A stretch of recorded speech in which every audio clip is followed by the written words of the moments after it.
Bonjour à tous, bienvenue sur The Glove Driver. Aujourd'hui, dans Complément d'enquête, nous abordons un sujet assez grave. Une voiture unique en France est arrivée chez Brez Motorsport.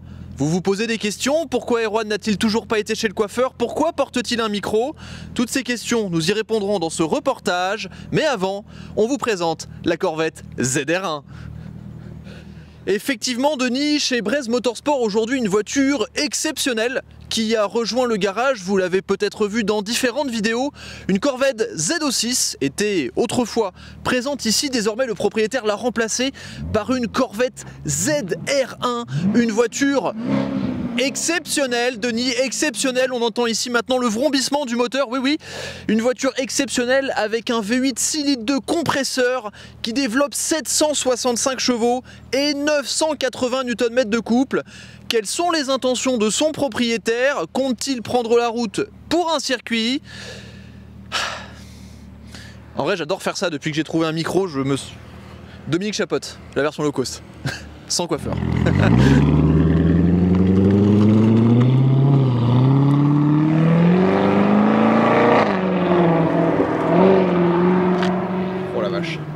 Bon, blague à part, bonjour à tous, bienvenue sur The Glove Driver, bienvenue chez Brez Motorsport.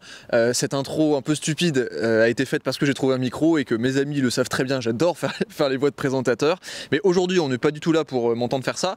Aujourd'hui, on est là pour plusieurs raisons. Déjà, la première, vous l'avez vu, c'est le sujet du jour, c'est la miniature, c'est le titre. La première Corvette ZR1 livrée en France. En fait, c'est tout simplement un client de Maxime, donc Maxime, le gérant de Brez Motorsport, qui autrefois avait, jusqu'à il y a quelques jours, avait une Corvette C7 ZO6.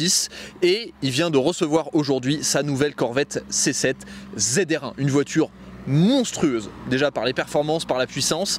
Donc on va vous présenter la voiture en détail. Je pourrais pas l'essayer aujourd'hui malheureusement parce que le propriétaire compte la garder pour lui et il laisse pas forcément conduire ses voitures, ce que je peux tout à fait comprendre, il n'y a aucun problème avec ça. Mais déjà rien que le fait de pouvoir approcher cette voiture et de pouvoir vous la montrer en détail, c'est quelque chose d'assez exceptionnel parce que comme je vous l'ai dit, c'est la seule en France. Et forcément, elle est chez Brez Motorsport. On va faire rapidement un petit tour du propriétaire. On a la 911 Cup, comme d'habitude. On a un petit Z3 cabriolet. Une M3 E92, que vous n'avez pas encore vu sur la chaîne, mais que vous verrez plus tard. Ça fait partie des projets. Une M3 E46, une petite Mini. Une des voitures, enfin l'autre voiture du propriétaire de la ZR1, une Cadillac CTS-V, donc avec un V6 biturbo qui développe, je sais pas, peut-être 530 chevaux, je crois, dans ces eaux-là. Une M3 E46, la M3 E46 cabriolet lingot d'or, et ici le Z3 qui n'a plus de direction assistée. Donc voilà, c'est l'opération du jour. Mais bref, on va attendre que le propriétaire revienne avec sa voiture, on va vous la présenter en détail parce que pour avoir tourné un peu autour tout à l'heure, c'est vraiment une voiture exceptionnelle.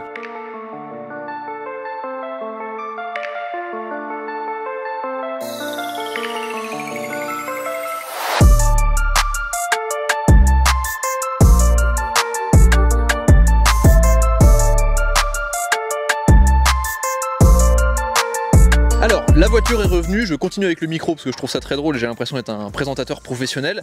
Cette voiture, je vais vous la présenter en détail parce que c'est vraiment exceptionnel d'en voir une en France. Alors, il y a une personne bien connue des réseaux sociaux, Soul ACR sur Instagram, qui en possède une, mais en Belgique. Mais en France, c'est la seule, l'unique, et elle est chez Brez Motorsport. Et ça fait plaisir de vous la présenter aujourd'hui. Donc cette voiture, c'est une Corvette ZR1, une voiture qui a été présentée en 2019, qui est limitée à 2000 exemplaires dans le monde. C'est la Corvette la plus puissante de l'histoire, tout simplement. Alors cette voiture, elle est pratiquement toute option, elle vient de chez Performance Motors, qui ont importé la voiture. Ça coûte environ 200 000 € et c'est très compliqué d'en avoir une en France. Pour vous donner quelques statistiques, la voiture pèse environ 1,7 tonne. À l'avant, on a un V8 6 litres de compresseur qui développe 765 chevaux et 968 Nm de couple. 968 et surtout, le propriétaire n'a pas du tout prévu de la laisser stock. Le propriétaire a envie d'en tirer 900 chevaux et 1200 Nm. Voilà, donc, et d'ailleurs si ça vous intéresse, parce que j'étais en train d'en discuter avec Maxime tout à l'heure, si ça vous intéresse, on pourra faire une série de vidéos, comme on le fait pour la GT3 par exemple, ou d'autres voitures ici, sur les modifications de cette voiture. Alors là, pour le coup, ça changerait un peu des modifications de Porsche, de BM. Mais parce qu'il va y avoir des collecteurs longs, une ligne d'échappement, elle va être rabaissée, il va y avoir des jantes. Donc voilà, tout un projet autour de ça. Dites-moi dans les commentaires si ça vous intéresse. La couleur, c'est Sebring orange, donc c'est un orange très métallisé qui me fait un peu penser, alors c'est pas du tout pour critiquer ou descendre la voiture, mais ça me fait un peu penser au orange Renault Sport qu'il y a sur la Mégane 4 RS, très métallisé avec beaucoup de pailletage jaune. Cette voiture, elle est venue avec le pack optionnel, alors je trouve pas, j'ai plus le nom du pack aéro, mais en gros elle a le pack aéro maximal, il y a 3 packs je crois, donc elle a cette énorme lame en carbone à l'avant. On voit qu'à l'avant les entrées d'air sont beaucoup plus larges, surtout le capot c'est un truc qui est incroyable. On a donc cette énorme partie là en carbone, et ce qu'il faut savoir c'est que, je vais vous ouvrir le capot d'ailleurs tout de suite. Alors, je vais vous ouvrir le capot, vous allez voir, c'est assez impressionnant. Donc tout ça, ça se lève. Alors tout le capot là que je lève est en carbone, et vous avez le moteur ici qui reste avec cette énorme plaque en carbone au milieu, qui est en fait complètement apparente. Vous le voyez, le capot est percé tout simplement, donc c'est assez impressionnant. 765 chevaux. Ah.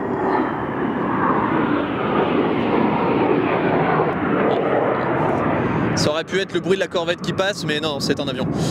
Donc 765 chevaux, 968 Nm de couple, 0 à 100 km/h en 3 secondes 4, 0 à 200 en 10 secondes, sachant que c'est une propulsion la voiture, mais ça on va en parler. Donc vous voyez, on a tout le capot en carbone là apparent qui est vraiment très joli, et puis cette partie là qui est absolument monstrueuse.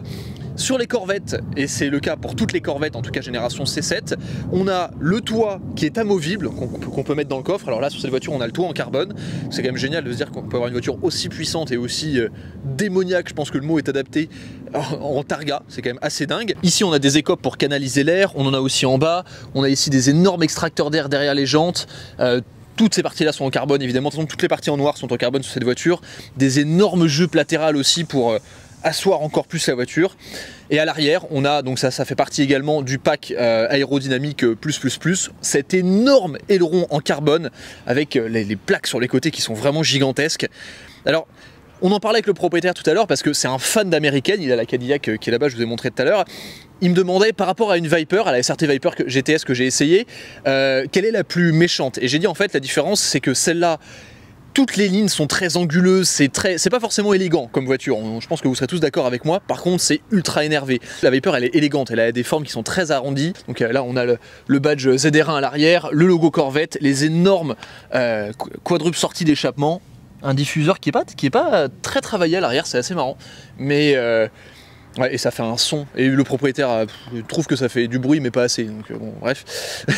Je vais vous présenter l'intérieur parce que là encore c'est assez sympa, je trouve que c'est assez bien fini, donc on passe à l'intérieur, je vous montre ça. Alors je me suis mis côté passager pour une fois parce que je trouve que la lumière qui arrive là, c'est le matin, il est assez tôt sur l'intérieur est assez joli. Donc vous le voyez, on a énormément de carbone, on a ici tout le volant qui est en carbone, et quelque chose que j'avais jamais vu mais je pense qui est spécifique à la ZR1, on a beaucoup de parties en aluminium un peu couleur or, bronze, c'est vraiment sympa, on a du carbone partout sur la planche de bord, et c'est là où on voit un peu le côté américain, c'est qu'on a énormément de beaux matériaux, on a du cuir, on a de l'alcantara surpiqué partout, le ciel de toit qui est en diamant surpiqué orange, c'est hyper sympa, mais on a aussi beaucoup de gros plastiques vraiment pas beaux, par exemple là-bas sur les portes ou sur le tableau de bord autour de l'écran, c'est assez particulier. On a le badge ZR1 ici, et vous le voyez, alors la Corvette C7 Z06 était disponible en boîte manuelle, comme à peu près toutes les Corvettes, et là pour la première fois dans l'histoire de Corvette, c'est une boîte automatique à 8 rapports. Donc en fait, il y a le choix entre les deux, il y a le choix entre la boîte manuelle et la boîte à 8 rapports, mais comme c'était déjà extrêmement compliqué d'en importer une en France, le propriétaire a fait le choix un petit peu à contre-cœur d'avoir une boîte automatique à 8 rapports. Et en même temps, je me dis que quand la voiture fera 1000 chevaux et 1200 Nm de couple, ça sera peut-être pas mal d'avoir une boîte automatique. Mais alors la vitre est toute petite, les baquets maintiennent bien, donc on a des inserts carbone, on a pas mal de coffres à l'arrière, et d'ailleurs il y a aussi une partie, enfin on peut ranger le toit à l'arrière, peut-être qu'on vous montrera tout à l'heure, mais et surtout la vue du capot à l'avant c'est un délire, parce que ça prend la moitié du pare-brise, vraiment c'est impressionnant. Bon, bref, je suis assez bluffé par cette bagnole, c'est la première fois que j'en vois une, et puis c'est rare de pouvoir approcher des voitures comme ça, j'espère que la présentation vous plaît.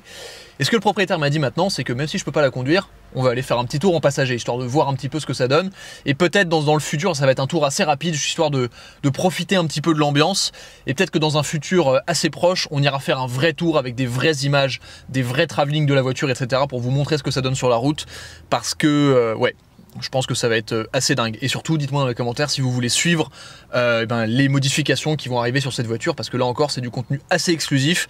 Et pour ceux qui aiment la mécanique, vous savez que j'aime ça sur la chaîne, et ben ça va, je pense que ça peut être assez intéressant. Bon, du coup on se retrouve dans la Corvette ZR. Alors je suis en passager, ce qui n'est pas habituel, mais c'est le propriétaire qui est au volant. On va partir pour une petite balade. Alors déjà rien qu'en termes d'ambiance, c'est super particulier parce que la taille du moulin qui dépasse en carbone, là c'est un truc de fou. L'aileron à l'arrière est gigantesque.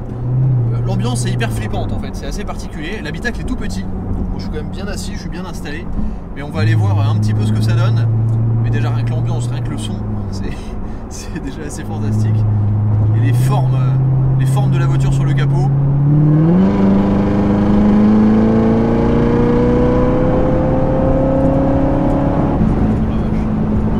Ça a l'air d'avancer tellement sans effort. Même en virage, la voiture elle paraît très très stable. Ça fait le couple, ça avance, c'est fantastique. On est en 7ème. En 7ème. Qu'est-ce que ça marche? Ce bruit. Oh, non mais le bruit de l'axel, j'espère qu'en passager ça déménage. Oh, le monstre. Un échappement d'origine alors avec. Un échappement d'origine pour l'instant. Mais c'est marrant parce que c'est pas du tout violent, je m'attendais à ce que ce soit beaucoup plus brutal. En fait c'est très linéaire, tu sens que c'est ultra bon, le moteur il tracte comme pas possible, mais par contre ça s'arrête jamais quoi. Ça pousse pareil de 100 jusqu'à plus quoi, pour pas citer de, pour pas citer de vitesse. De 100 jusqu'à 110. Ouais, ça de 100 jusqu'à 110 ça pousse vraiment pareil. Mais à 120 on sent que ça se tasse un peu quand même quoi. Bon voilà, c'était juste une petite juste pour vous montrer un peu les performances de la voiture. Mais ouais, je pense que c'est super impressionnant. Bon, en tout cas, comme je vous l'ai dit, si vous voulez suivre les travaux sur cette voiture, n'hésitez pas à me le dire en commentaire. Et j'espère que découvrir cette voiture vous a plu. En tout cas, pour moi, c'était assez exceptionnel. Bon, là, c'est difficile un peu de vous donner un peu mon ressenti parce que je suis en passager forcément, mais ça pousse très très fort, ça fait un bruit incroyable. La voiture paraît très stable, ça freine super fort, la boîte est très rapide. Et c'est une ambiance comme il y a dans très très peu de voitures. C'est vraiment impressionnant. C'est où les vitres là-dessus?